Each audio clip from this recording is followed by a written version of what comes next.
it's Shelby, and today I'm really excited to be making this video because I'm going to be answering one of your most asked questions, which is basically how do we convince our friends and family to come on over to the eco side. I used to have a series called Zero Waste Transformation. I wouldn't say I used to have this series because I do plan on continuing it. But obviously, since we're all in lockdown and supposed to be staying away from people, I can't go into someone else's house and help them make their lives more eco-friendly. That's what that series was, essentially me going into people's homes and helping them live a more sustainable lifestyle. So today, since I can't leave my house to help transform anybody's lifestyle, I thought we would do the next best thing and try to transform, or at least talk about ways that we have or haven't transformed my partner's lifestyle. So I'm going to be bringing Madison on today to talk about some ways that she was willing to change, why she did that, and ways that she wasn't, and maybe how we can convince her in the future. So she's very excited, can you tell?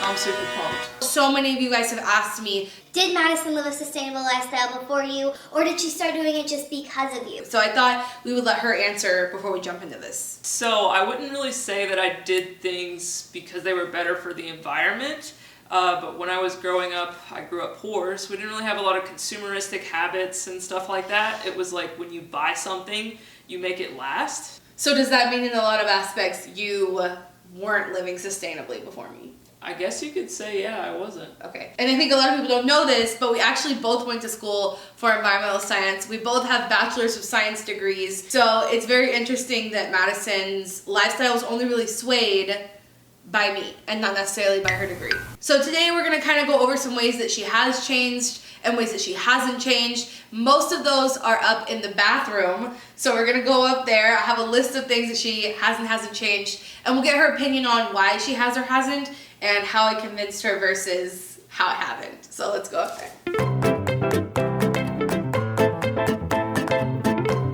So one of the things that took me years to convince Madison to change is her deodorant. I've tried dozens, she's tried dozens, and finally we landed on one that we both liked. Yep. So, the reason that it took me so long to switch from an aluminum deodorant to a natural deodorant is because Shelby would get me to try so many of them, and the formula that they were using, I swear it was so cakey, and it would melt off of my skin and get all over my clothes in like an hour, and then I'd be like, oh, I stink now. So I hated it so much. But then after going through like a dozen, I finally found one that I liked. So I've talked about this for years, that native deodorant is the only one that I could get Madison to stick with. And she's not kidding when she says we tried over a dozen. I tried more than her, admittedly. She was just not open to the idea for a really long time. But when we finally found native, because it was vegan, cruelty-free, made in the US, I was like, okay, this one's gonna work. She's gonna like this one. And luckily she did. So after years of trying to get her to use a natural deodorant, mostly that was aluminum free, I was really happy that she finally switched to one that was aluminum free. And you guys all know, I've talked about native for years. We've been using this deodorant for probably like 2-3 years. And for a long time, it still came in plastic. And it was one of the only things that we were repeatedly buying on a regular basis that came in plastic. But now, I'm so pumped to admit this. I'm so happy to tell you guys about this. Native finally has plastic-free packaging. So they just released this. You may have seen it in my videos before because I got it when they did like a short little run of them. I've had them for a little bit, but now they're available for you guys to go purchase. We have these in the plastic-free packaging because it was the only scent they released back in the day. But actually, we have the same favorite scent, which is charcoal. Yeah, and the charcoal does now come in the plastic-free packaging. Look at that. Just look at that. Plastic-free goodness. Madison got used to using native, that was step one. And then she got used to using the plastic packaging, but obviously now we have to get her to start using the paper packaging. Yeah. How do you think that's gonna go? I mean, I think it'll go really well. It's not as big of a jump as like going from aluminum free to natural, but yeah, I think it'll be pretty easy since it's the same formula. Well, this is just example number one, and we're gonna get into a bunch of other examples of things that I was able to convince Madison to change. But as you guys have already been able to tell from this story, it took a lot of trial and error. It took a lot of time, patience, and a little bit of convincing but most of all, she changed her mind because she changed her mind. I just provided her with options. So that's kind of the whole goal of my YouTube channel, but also should be one of your goals if you're trying to change your friends and family's minds about swaps and just habits and things like that in their lives. We did finally get her to switch to Native deodorant. They are sponsoring this video, so if you want to check them out, use the link in the description and use code Shelbi4 for 25% off your order. Plus free shipping to the US, UK, and Canada, and I think a few other places too. I'll put them on the screen. If you guys want to save yourself the headache and the time of finding a good natural deodorant that's cruelty-free and vegan and comes plastic-free, I'll have this linked in the description because it is approved by environmentalists and environmentalists that don't quite like non-natural deodorants, that like natural deodorants, that don't. Does that make sense what I'm saying? That felt shady. Let's talk about some more things in the bathroom that I could or couldn't get her to change. Some of the things that I think that I've switched are definitely my mouthwash. That is one of the switch ups that I made, which is currently empty right now because the mouthwash is very heavy. Oh my god, I turned on the light. Okay, it's not bad. I can dig it. Back in the day, I can't say if it's true now, but she told me she would only switch to the DIY mouthwash if I always made it for her. Like she wasn't gonna make it herself. So basically that's why I'm the mouthwash fairy. I'm always remaking that for her to use. If someone doesn't like the non-convenience factor, deal with that. But for me, dealing with that meant just doing it for her. So what else? I'd say the Tushy, I tried to use. I kind of still use it sometimes, but I definitely have who gives a crap to back me up still. I also use the safety razor when I decide to shave. I don't really shave my legs because that takes forever. Why were you willing to do a safety razor instead of disposable razors? Like, did you have no hesitation on that? It was just like, oh, okay, easy. I mean, it cuts just like the other razors cut, so why not? Okay. Well, then let's talk about something that she did not want to switch and that she's very much opposed to, and that is, if it's yellow, let it mellow. Why? Why are you so opposed? I just think that's gross. I don't know. I'm a pretty clean person, and just walking in and like seeing someone else's business is just not my thing. I feel like the bathroom is a place where you can make a lot of swaps, and maybe one of the most difficult places to make swaps, but Madison has done a really good job. She also didn't mention that she does have a zero waste period routine. I do. Yes. Why was that so easy to switch for you?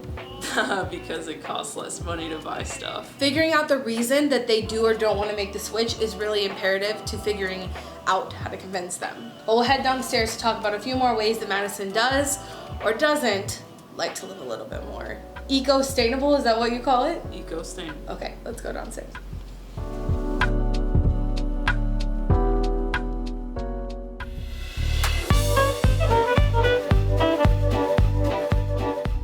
So babe, if you'll come over here and tell us why you're so opposed to hang drying your clothes. The reason I refuse to hang dry my clothes is because I feel like when they're done hang drying, they have like a really stiffness about them and then they smell kind of weird. Here's an example also of something that I've given her an alternative to that, but she still says no, and that is you could hang dry your clothes for the most part, saving all of that electricity, and then for 10 minutes at the end, throw them into the dryer. Why is that not enough for you to change?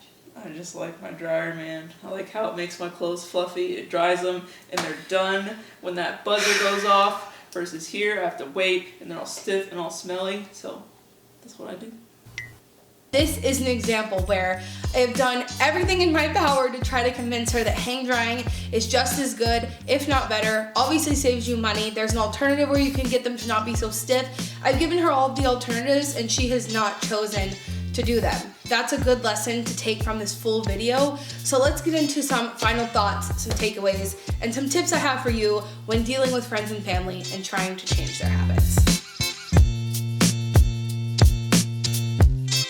I'm hoping so far from this video you've learned about what compromise kind of looks like, how I've been able to convince Madison to do some things, and how some things are not going to happen quickly, but they'll take time. Those are some of the takeaways I hope you've already gotten, but I wrote down a few other final thoughts that I really want to drive home for those of you always asking me how to change your friends and family's minds.